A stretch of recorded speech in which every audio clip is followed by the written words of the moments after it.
বিএনপির ভারপ্রাপ্ত চেয়ারম্যান তারেক রহমানের নির্দেশ, প্রতিটি ওয়ার্ডে ইউনিটে ইফতার মাহফিল, অসহায়দের মাঝে ইফতার বিতরণ ও গরিব দুস্থদের পাশে দাঁড়ানো।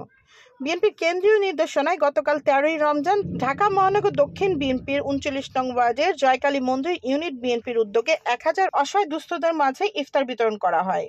উক্ত অনুষ্ঠানে প্রধান অতিথি হিসেবে উপস্থিত ছিলেন বিএনপির নির্বাহী কমিটির অন্যতম সদস্য জনাব হামিদুর রহমান হামিদ। বিশেষ অতিথি হিসেবে উপস্থিত ছিলেন ঢাকা মহানগর দক্ষিণ ছাত্র দলের সাধারণ সম্পাদক রহিম ভূঁইয়া, সাবেক সহ সাংগঠনিক সম্পাদক যুবদল কেন্দ্রীয় কমিটির মহসিন আলী লিটন। সার্বিক পরিচালনায় ছিলেন 39 নং ওয়ার্ড বিএনপির সাংগঠনিক সম্পাদক এমদাদ পাটোয়ারি।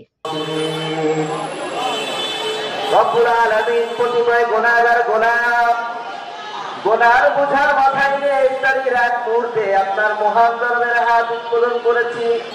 যারা গুনাহ, অজানা গুনাহ, কাফি গুনাহ, শিরকি গুনাহ, সারা অঙ্গ প্রত্যঙ্গের গুনাহগুলোকে আল্লাহ আপনি আমাদেরকে মাফ করে দিন। রব্বুল আলামিন যে সমস্ত কালামগুলো শরীফ করেছি, রব্বুল আলামিন এর সব কোটি কোটি গুণ বাড়িয়ে দিয়ে হুজুরে পাক সাল্লাল্লাহু আলাইহি ওয়াসাল্লামের দুফালে কবুলে মঞ্জুর করে নিন। রব্বুল আলামিন সুখে রব্বুল আলামিন মাটির মানুষের এই ধারার প্রত্যেকটি জনগণের আল্লাহ আমরা খেদমত করতে পারি সেই তৌফিক দান করে দিন।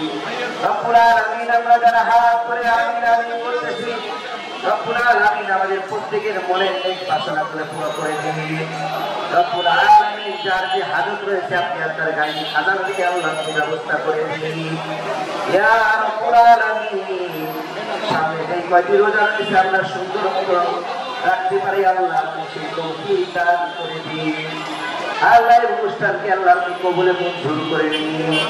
সুবহানা রাব্বিকা রাব্বিল ইজ্জাতি আম্মা ইয়াসিফুন ওয়া সালামুন আলাল মুরসালিন ওয়ালহামদুলিল্লাহি রাব্বিল আলামিন বিহাক্কি লা